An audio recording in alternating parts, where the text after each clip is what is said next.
In the dark shadows, in the white cold, fearlessly we search for knowledge new and old. We drink the strong spirits and read the ancient tomes. The order of the Abracast. We are the brave and the bold. After the Sabbath, at the dawn of the first day of the week, Mary Magdalene and the other Mary went to look at the tomb. There was a violent earthquake, for an angel of the Lord came down from heaven and going to the tomb rolled back the stone and sat on it. His appearance was like lightning, and his clothes were white as snow, and the guards were so afraid of him that they shook and became like dead men. And the angel said to the women, "Do not be afraid, for I know that you are looking for Jesus who was crucified. He is not here. He has risen, just as he said. Come and see the place where he lay, and then go quickly and tell his disciples that he has risen from the dead and is going ahead of you into Galilee. There you will see him, and now I have told you." Matthew 28, 1-7. The Abracast. Occult, history, conspiracy, and violence.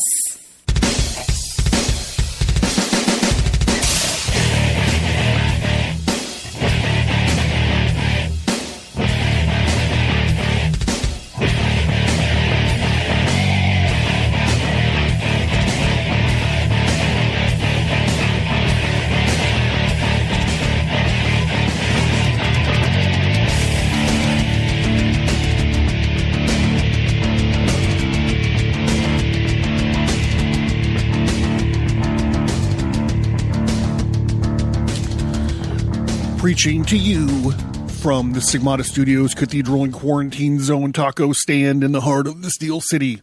I am Dr. John Towers, and this is a very special Easter sermon episode of the Abracast.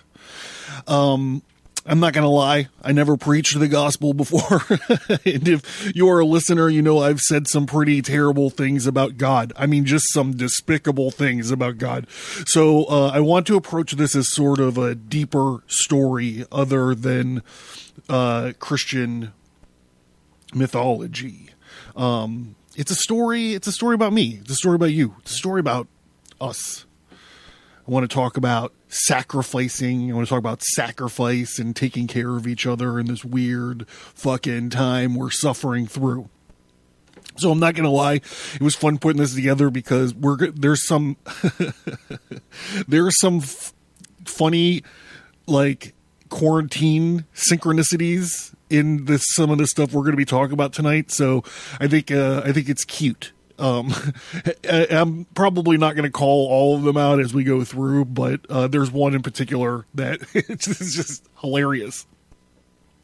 So before we get started, a couple things. Please check out the website. This very special Easter sermon episode of the Abracast is free, but it is on our Patreon and Subscribestar feeds.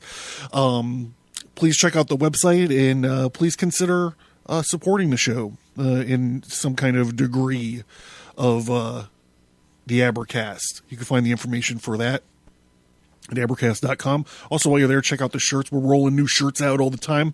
They're great shirts. They're the best shirts.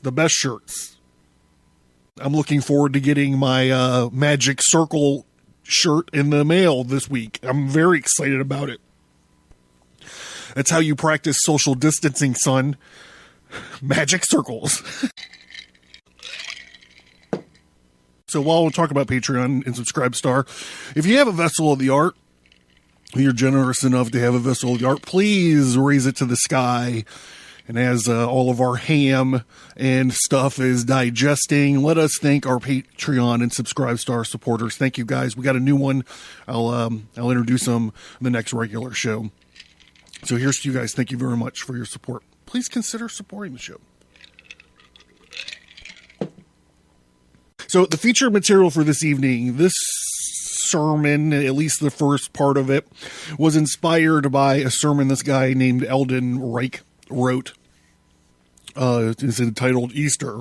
I kind of used it as a springboard to talk about some of the things that he talked about in his sermon, but we're also going to be talking about Gnosticism, A New Light on the Ancient Tradition of Inner Knowing by Stephan Hoeller. Dr. Stephan A. Hoeller. Heller, I think he pronounces it. It's a essential book. It should be in the indispensable book list if it's not already. I'm sure it's there. It has to be there. All right, so let's get into this thing, huh? No, not so bad. I didn't babble for so long. Okay, it's Easter Sunday. And if you believe in this good book, you know that it's God's grace has been given for this world. John 3:16 has been fulfilled. Psalms 23 has been given flesh and blood. And Psalms 23 is a psalm of David, and it's the classic, the Lord is my shepherd, and I shall not want. He makes me lie down in green pastures, and he leads me beside the quiet waters. He restores my soul, and he guides me in paths of righteousness. And for his name's sake, even though I walk through the valley of the shadow of death, I will fear no evil. For you are with me, your rod and your staff, they comfort me. You prepare a table before me in the presence of my enemies. You anoint my head with oil. My cup overflows. Surely goodness and love will follow me all the days of my life, and I will dwell in the house of the Lord forever. So we're going to move on to the next one. But before we do, I just want you to put a pin in it. I want you to put a pin on Psalms 23:4, because it's going to come back to us in a very subtle way. Psalm 23:4. Even though I walk through the valley of the shadow of death, I will fear no evil. Matthew 23:37 has been obeyed. This is the commandment. And Jesus said, love the Lord your God with all of your heart and with all of your soul and with all of your mind. This is the first and greatest commandment. And the second is like it, love your neighbor as yourself. All the law and the prophets hung on these two commandments. So I also want you to put a pin. Love God with all your heart and all your soul and all of your mind. And also love your neighbors. That's a good part too.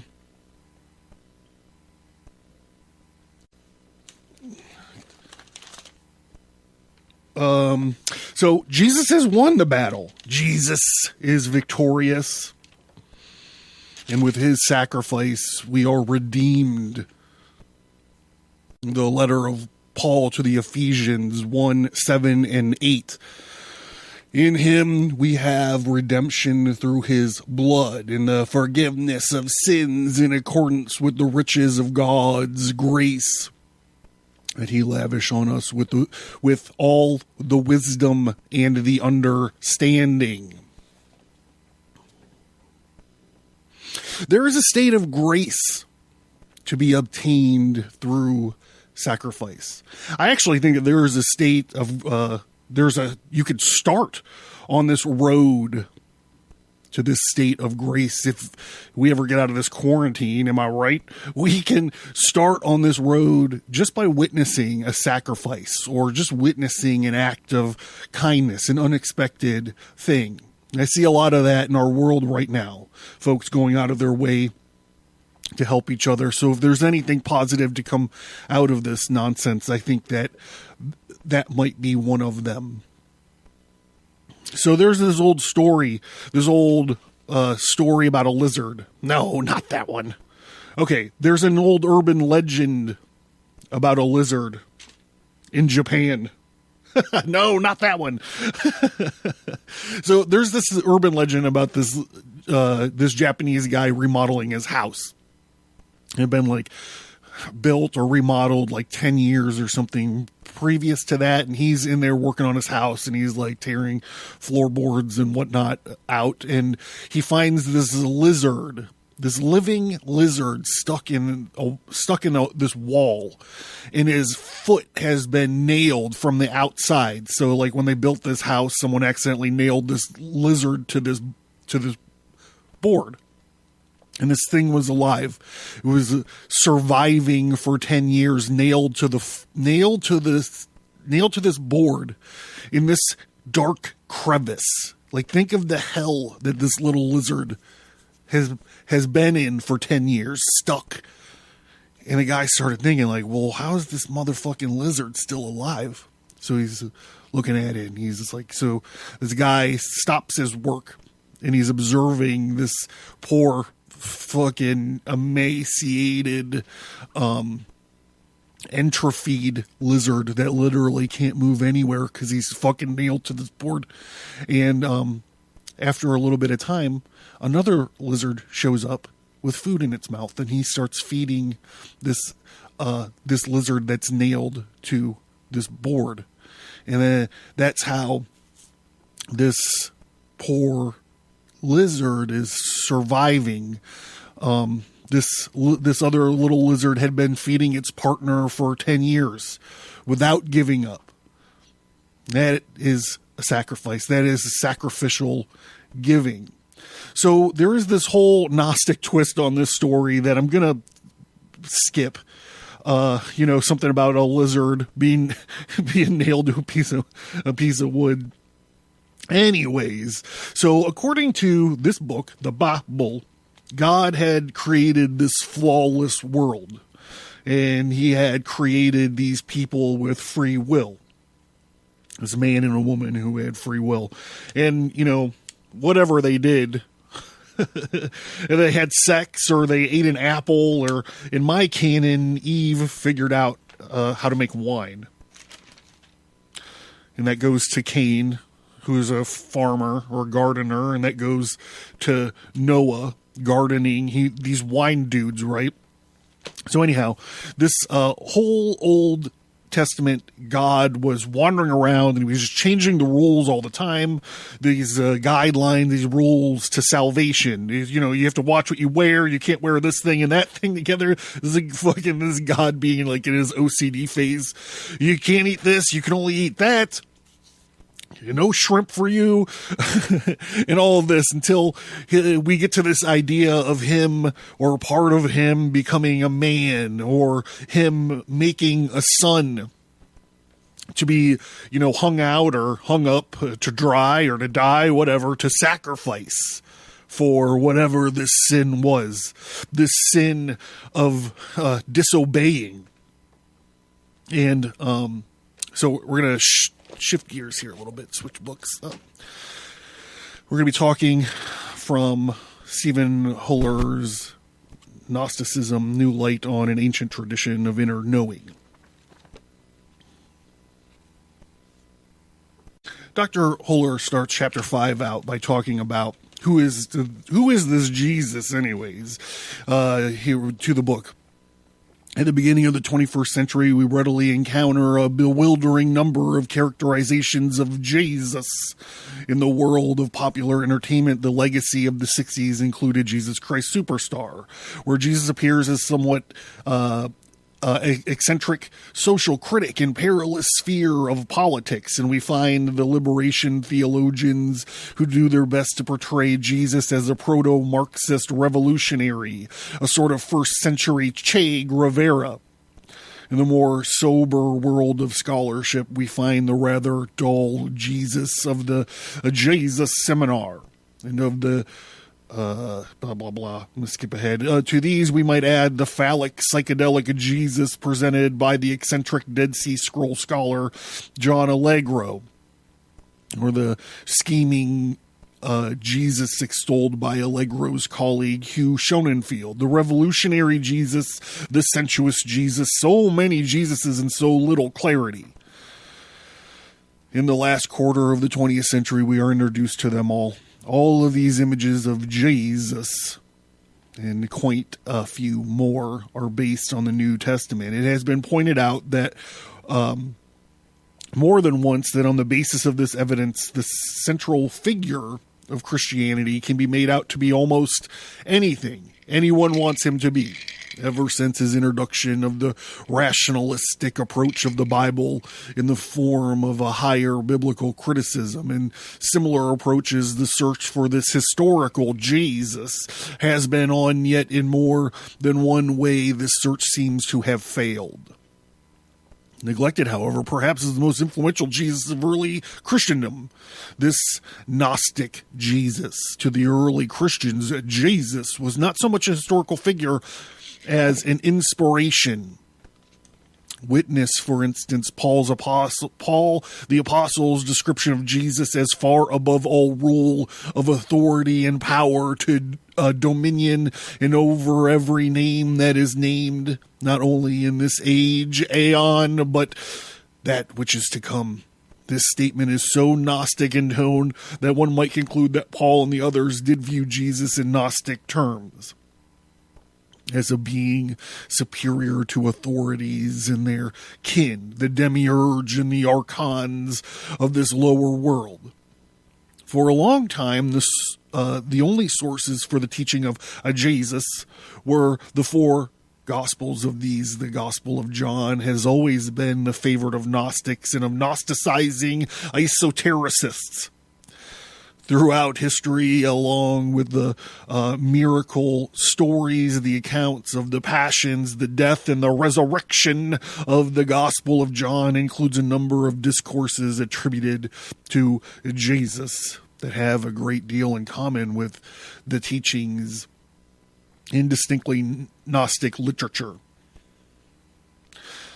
The Gospel of John is not only canonical evidence for the Gnostic character of the teaching of a Jesus, at least part of the considerable body of the sayings of Jesus incorporated in the Gnostic of Matthew and Luke, and sometimes even Mark.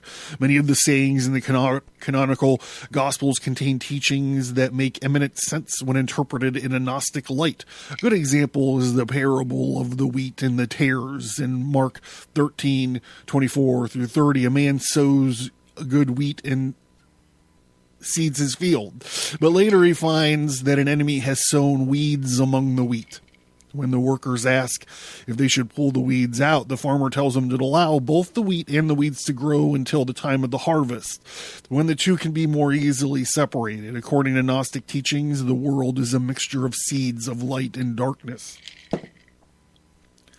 Although it is impossible to distinguish between them now, in the fullest of time they will separate naturally, as ordained. Jesus as a Gnostic teacher. There are many sayings attributed to a Jesus that are not found in the canonical Gospels, but are included in Gnostic scriptures. The greatest profusion of these is in the Gnostic, or the Gospel according to Thomas, which is part of the Nag Hammadi collection. The Gnostic scribes seem to have been principally interested in recording the teachings of this Jesus, characterized as secret. The meaning, the teaching of strictly Gnostic character that he gave to select disciples after his resurrection. How do the Gnostics view Jesus? Well, there's little doubt that they revered him exceedingly, that they saw him as a manifestation of the highest Godhead, and that they regarded him as the liberator and enlightener who burst open the prison of humanity's confinement in material and mental unconsciousness. According to the Gnostic tradition, Jesus exercised his ministry in two principal ways. The first of that might be called his ministry of teaching, and the second was a sacramental ministry of initiatory and liberating mysteries. It is quite likely that there are common people in Palestine regarded him primarily as a rabbi or lay teacher of religion, since he did not belong to the hereditary priestly class. Thus, in the sense, the role of teacher was his external persona, while that of the spiritual hierophant was more hidden. The majority of the sayings of a Jesus contained in the gospel according to Thomas, can be classified under four headings: the saying concerning the human condition, the sayings regarding human conduct, the sayings alluding to his own role as a redeemer or liberator, and sayings emphasizing the importance of self-knowledge and precondition for the knowledge of the divine. So I needed to get there, the self-knowledge and the precondition for the knowledge of the divine, and I'm going to skip ahead. We needed to get to that before I can move forward. The atonement or liberation. We're asking, did this story of this crucifixion and resurrection take place to pay for the sins, or did it take place to liberate us? The dominant contemporary Christian belief is that Jesus came to atone for the sins of humankind and thus make salvation possible. The justification for this belief is, in brief, God created the world, which became a fallen world due to God's wrath once the first humans disobeyed God. Death and suffering were introduced into what, until then, had been a paradise of creation and time.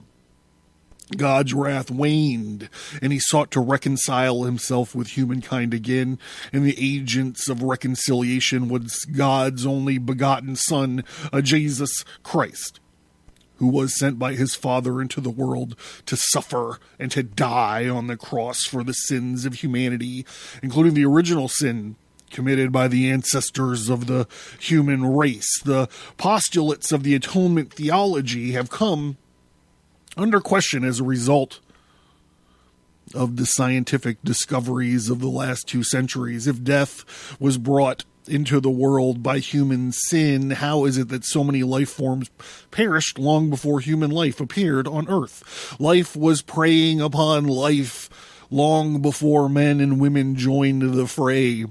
Perhaps the original creation was not as benign and paradisical as we have thought. Perhaps the world has always been what has aptly been called a giant predatory cafeteria, and humans merely became part of the food chain in a relatively late period. Gnostic followers of Christ quite early in the history of the Christian faith refused to go along with the atonement theology. Even without the evidence of biology and paleontology, they did not accept the notion that a good world had been corrupted by evil humans. They had to be reconciled to a wrathful God by the torment of death, the torment and death of Jesus. Does this mean that Gnostics did not regard Jesus as the Redeemer? Far from it, says Hoeller. As we saw earlier, the Gnostics felt that they were strangers on this earth and indeed in the cosmos. And one of their teachers, a Marconian, called this world Hecacellula Creatoris, meaning the prison cell made by the Creator.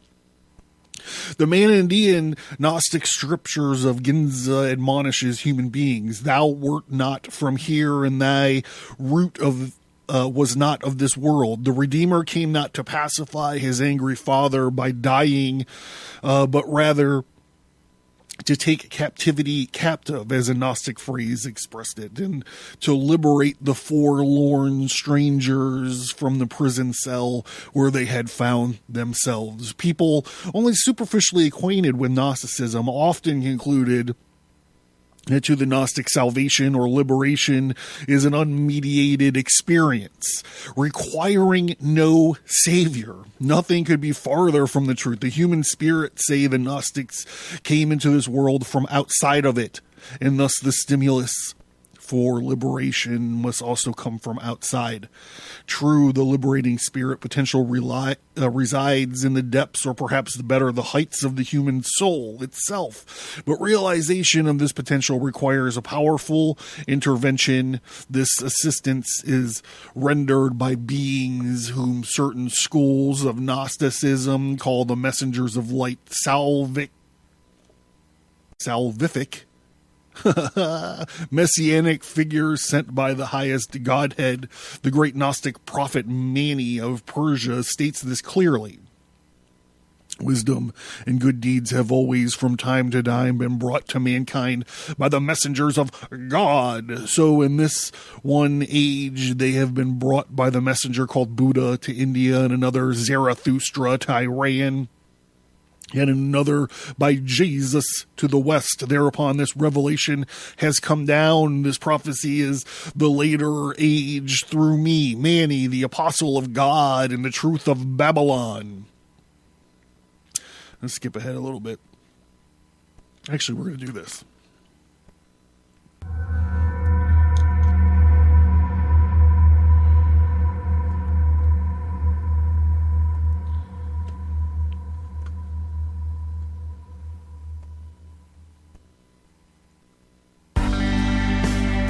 Learn more at Abracast.com. Get bonus content by signing up for the mailing list. Get all that, plus many exclusive episodes by supporting the show at patreon.com or subscribestar.com.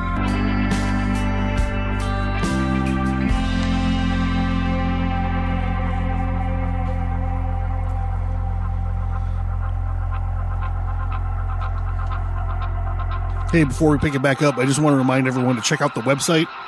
Check out the t-shirt and stuff section. You get some stickers, some notebooks, all kind of good stuff there. And also, if you're listening to this special Easter sermon, think about, if you would, consider, if you may, supporting the show. We get at least one bonus thing, episode every month. You get access to all the archive shows. You get a cool vessel of the art with some other goodies. So just consider it, please. All right, back to the book.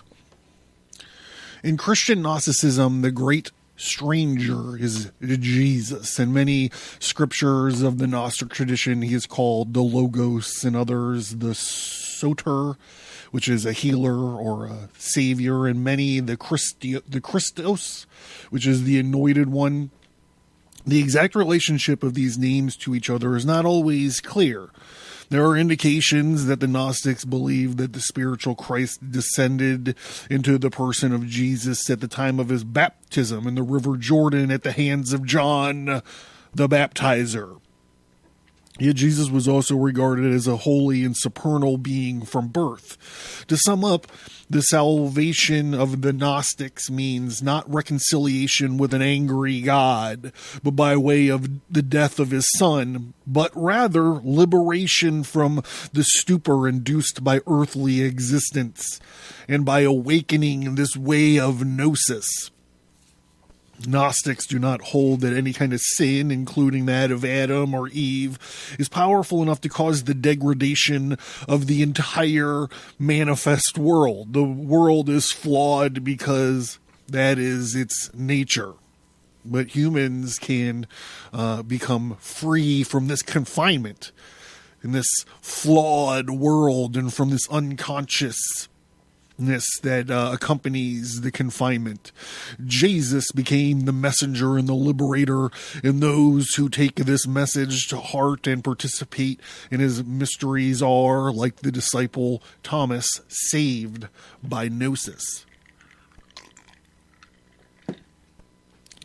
Is it a resurrection or an awakening? One of the most portentous accusations voiced against Gnostics by the Orthodox is that they rejected the resurrection of a Jesus. Remember, this is our Easter episode. In fact, there is no evidence that the Gnostics denied the resurrection. They did say, however, that the resurrection, like most events recounted in the New Testament, is not to be taken literally. Some sort of reanimation of Jesus's body may have taken place on Easter morning. In fact, in most Gnostic scriptures, in the post-resurrection, Jesus is referred to as the living one, an equivalent to the Latin redivisius. one who has returned to life. But this does not mean that Jesus came back to life in a physical body like ours. This crude matter, are we? This is my Yoda impression. Empire Strikes Back is Gnostic as fuck, everybody. I'm just going to get that out of my system. I should do a whole thing on that. Indeed, there was doubt whether he ever occupied a physical body like our own. Physical bodies do not walk on water. They do not pass through walls or shine like the sun. The precise nature of Jesus' body is a mystery, said the Gnostics, and they felt this applied to both the body he occupied before the resurrection and the one which he appeared in after. In fact, the canonical Gospels are uncertain regarding the precise nature of this resurrection body occupied by Jesus. Certainly, some Gospel accounts suggest that it was solid and composed of flesh. However, others leave room for doubt. The story of the road to Emmaus, recounted both Luke and Mark, states that Jesus appeared in another form. This is not my final form. No, we know it's not his final form because he comes back with a sword of fire in his mouth and all this stuff that we read about later. And that after he blessed the bread at the table, he simply vanished into thin air. In the Gospel of John, Mary Magdalene, who is surely well acquainted with her master's appearance, encounters him near the grave and mistakes him for the gardener. The gardener. After she recognizes him, he instructs her not to touch him. This command, the celebrated "Noli me tangere," which means "do not touch me." Social distancing, Mary, which gives rise to so much sacred art, can certainly be interpreted as indicating that his body was insubstantial.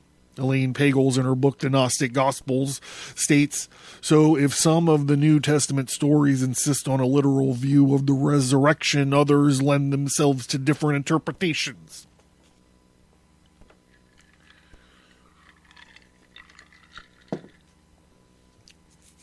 Which was more important about Jesus, his fleshly body or his spirit? Even the most orthodox might answer that it was his spirit.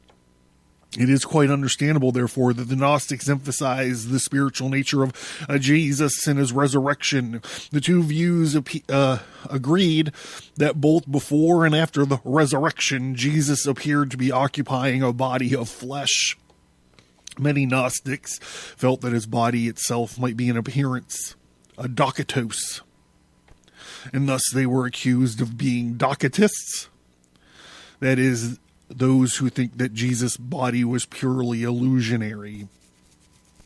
More important for the Gnostics than the substance of Jesus' body is the Gnostic teaching that the resurrection has a deeply personal spiritual meaning.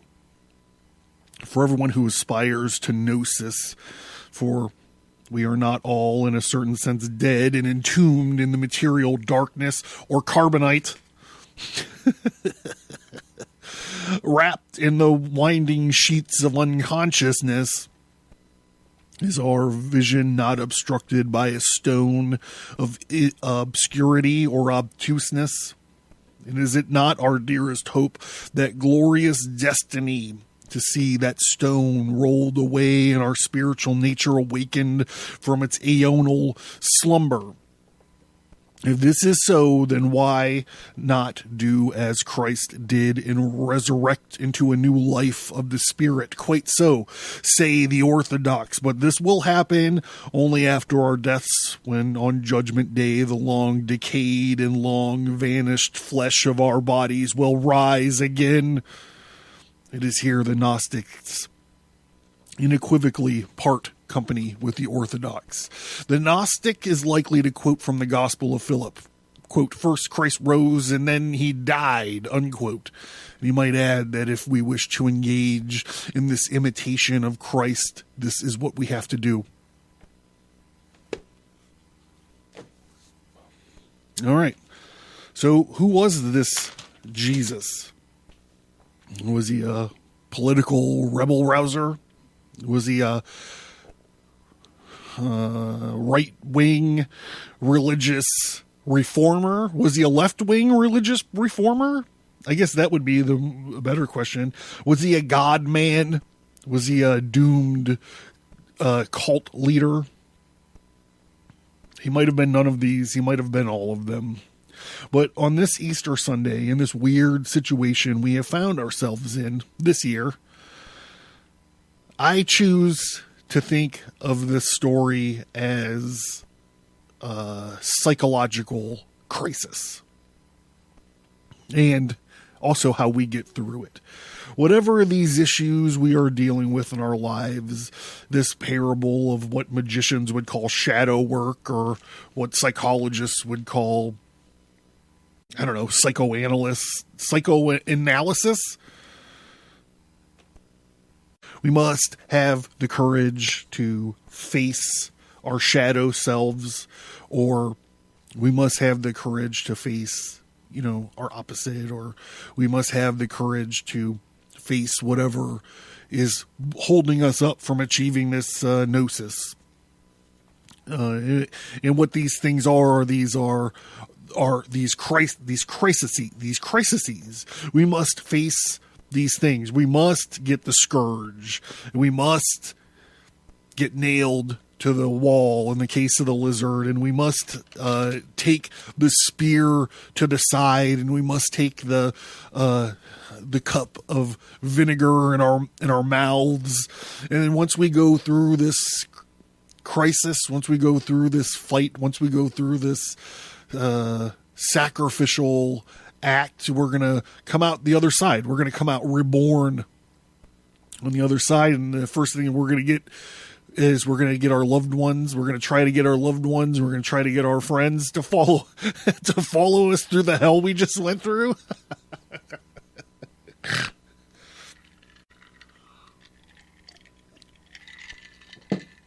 So, of course, this is where I'm going to land, right? Because if you've listened to the show before, I'm a big fan of, the occult or magic or whatever, the paranormal as an aspect of psychology.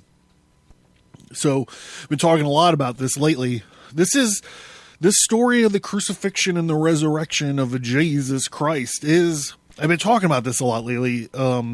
This tarot card lady named, what's her name? Named Scarlet Ravenswood. She's discussing this card in the major arcana of the tarot deck. By the way, if you're tracking this at home, I finalized my tarot card decks. I sent the print file to the printer yesterday. So stay tuned for that. Anyhow, she talks about this moon card, and she talks about it as I think she talks about it as shadow work. I think about it more as like a psychological crisis. So let me describe the card if you're unfamiliar with it. It's the moon. You get to see the face in profile. There's these two towers in kind of like the middle ground, and like a mountain range behind it. And starting at the mountain range and winding all the way up to the foreground is this road. And the road ends with this aquatic kind of like crab monster emerging from this shore. So, and on each side of the path, on one side, there's like this domesticated sort of dog creature. And on the other side is this wolf creature. So it is like this moon card of the major arcana. You are on the path. You're half god or half man, a light side or a shadow side, a divine spark in the material kind of meat robot you're driving around in. And the dog is civilization. Or it's this divine canine, and the savage wolf is on the other side of the path. You're wandering between these two natures, this civilization, maybe your humanity or divinity, and this material or this savage animal side of it. And wherever if you stay on the path in the middle, you're going to have to wind up fighting this crab monster in the underwater world of your psychology. It's a motif in dreams, often being underwater or even just looking at water. Like if a body of water shows up in your dream, a lot of times that is it's about your subconscious. It's about your psychology. And so you have to stay between these paths, or you have to stay on the path between divine and material, or sacred and material, mundane, whatever you want to assign, whatever value you want to assign to these beasts. But however you go, you're going to wind up having to deal with this sea creature. And this is the card that this is you dealing with your shadow. This is the card of, I've been calling it psychological crisis. But once you get down there in the mud, in the water, and you fight this fucking crab monster, and you beat it, you get nailed to the fucking cross, and you get the spear in your side, and you get the crown of thorns, and you get the stigmata studios, and you get all of this. The next card is the Sun card, and it's about being reborn. It's about being renewed. You come out the other side smelling like a sunflower, apparently, according to the imagery of the card. But that's it. You come out, and it smells like a new car in here. And that's it. This is the divine sacrificial act. In my case, you got to pick up when the bill collector calls. Yeah, and that's it. That's my message to you at Easter time. Get nailed to a piece of wood, answer when the bill collector calls, deal with your shit, and help your fellow man. That's what Jesus would do. You want to know? WWJD? That might be what he would do. Or he also might take a whip into your bank, flip some fucking tables over, and whip a motherfucker. Take an ear or two off. He might do that too. He was that kind of dude. And this has been a very special Easter sermon from the Abracast. And let me know what you think about this. Maybe I can do this more often. I don't know. I'm John. This is the Abracast. And have a happy Easter, everybody. I hope you enjoyed the time with your family over Zoom or Skype or whatever. I hope that this madness ends soon. I just sincerely do. And, maybe we come out of this thing realizing kind of how lucky we are. That would be nice. Realizing how lucky we are to have been born in a first fucking world civilized place where we think maybe we should think more about this kind of stuff. Another thing we might learn coming out of this is like, maybe I should have an extra pack of toilet paper in the back of the closet in case some silly bullshit like this happens again. Maybe that's something. Anyhow, I got to roll. I hope you guys enjoyed the show, and maybe I made you laugh. I don't know. Here we go. Thank you. Consider becoming a supporter of the show.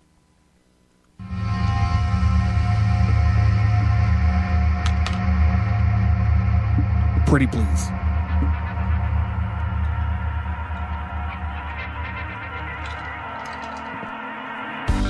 Thank you for listening to this episode.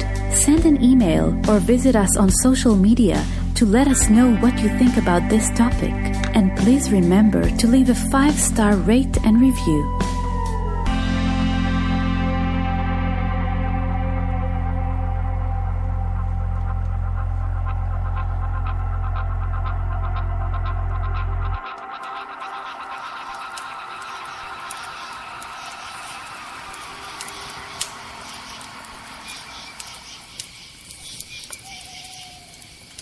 Hey, did you learn something?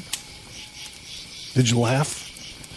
Supporting me is a way for you to be a part of the Abracast and ensure its growth and sustainability. It also means I can create a normal schedule for shows and bonus shows, as well as the exclusive Fellowcraft episodes. By supporting the show, you are not only a listener, but you are a part of the show. You supporting the show gives me a way to offer fun rewards as a thank you for showing your appreciation and support for our projects. Do you have an idea for a reward that you don't see? Let me know. My supporters are my partners.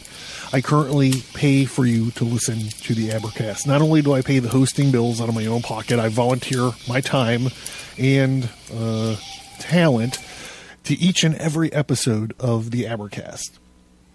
The price of books, the time and resources of reading and researching, the massive amounts of gin and tonic needed, the equipment it takes to record the shows, the time and resources it takes to create the bonus material, and the cost to maintain the internet presence. Is it worth your support? I don't know. I'm proud of the Abracast, and I feel like I'm improving all the time. In addition to creating the show that you dig and that you are excited about, I also have a full-time commitment and other obligations. So why financial support? All of the supporters help me focus my time on the quality and development of the podcast. And what if you can't afford, $1 or $3 or $10 or whatever a month? Believe me, I get that. There are many degrees of support, but if you can't support the show financially, please consider leaving a 5-star rate and review on your preferred podcast app. And don't forget that you could sign into the mailing list and still unlock a lot of bonus content. Thank you. I cannot put into words how much it means to me that you listen to the show each time I post a new episode. Your feedback, support, and love of the stories that we talk about here is what keeps me going.